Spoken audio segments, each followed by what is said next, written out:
Pagi, salam sejahtera buat kita. Sebelum itu, izinkan saya untuk memperkenalkan diri terlebih dahulu. Nama saya Esther Tresia Rianti, NPM 1810111111.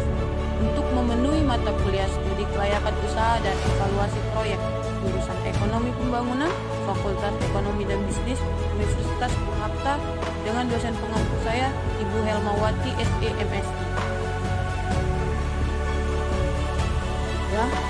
Materi yang akan saya sampaikan adalah resiko proyek investasi.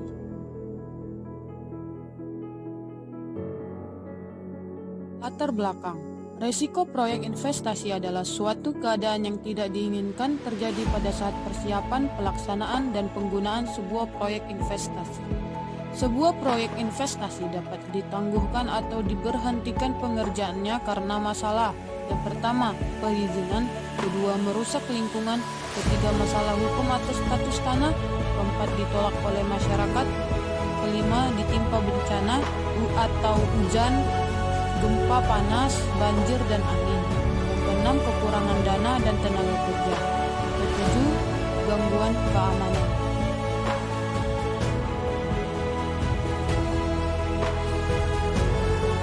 Dampak risiko proyek investasi. Yang pertama, penyelesaiannya tidak sesuai dengan waktu yang direncanakan. Yang kedua, meningkatkan biaya pelaksanaannya. Yang ketiga, tidak bisa diselesaikan sama sekali. Keempat, menimbulkan kerugian sebagian atau keseluruhan. Yang kelima, sasaran tidak tercapai atau transportasi, irigasi, pendidikan, dan kesehatan. Yang keenam, gejolak keamanan, kenyamanan, dan kriminalisasi. Strategi meminimalkan resiko teknis. Pada saat pembuatan studi kelayakan, yang pertama, ide proyek harus didiskusikan secara cermat. Yang kedua, bahas berbagai aspek negatif dan positif. Yang ketiga, membentuk tim pengaji secara kompeten dan lengkap dari berbagai bidang keilmuan. Yang keempat, pembuatan studi kelayakan dilakukan dengan cermat, teliti, dan hati-hati. Yang kelima, untuk proyek besar, studi kelayakan tidak hanya dilakukan oleh satu tim atau dilakukan oleh beberapa tim atau lembaga. Selanjutnya, pada saat pelaksanaan. 1. Pelaksana proyek harus dari lembaga atau perusahaan yang berkaitan berpengalaman dan diakui. Kedua, tenaga pelaksana proyek harus mempunyai kemampuan yang memadai dan mampu menyelesaikan. Ketiga, keamanan harus terjaga dengan baik. Bentuk tenaga pengaman, personal dan eksternal atau tenaga keamanan negara. Keempat, tenaga kerja memanfaatkan masyarakat di daerah proyek sesuai kebutuhan dan kelima, penggunaan bahan baku mengupayakan yang berasal dari biaya proyek dikerjakan. Yang keenam, mengasuransikan semua tenaga kerja terhadap resiko pekerjaan. Selanjutnya, pada saat proyek selesai atau berjalan. Yang pertama, penggunaan proyek sebaiknya didahului dengan presisi. Kedua, gunakan proyek sesuai dengan yang telah direncanakan sebelumnya. 3. Penggunaan tenaga kerja sebaiknya tenaga dari daerah sekitar. 4.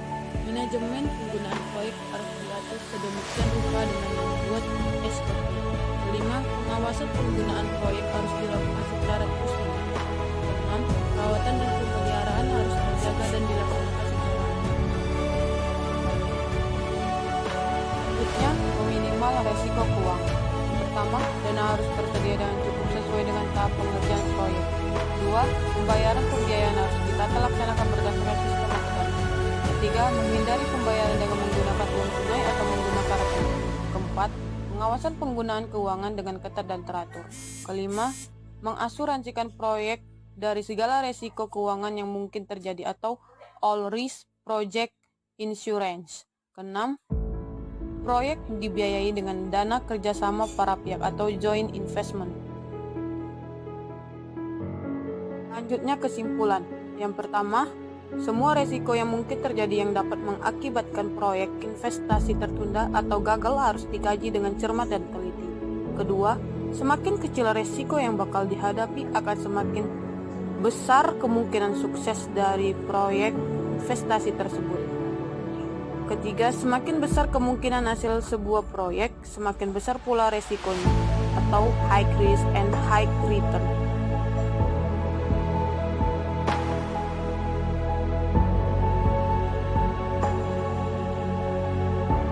Baiklah, hanya itu saja yang bisa saya sampaikan. Lebih dan kurang saya mohon maaf. Sekian dan terima kasih. Sampai jumpa.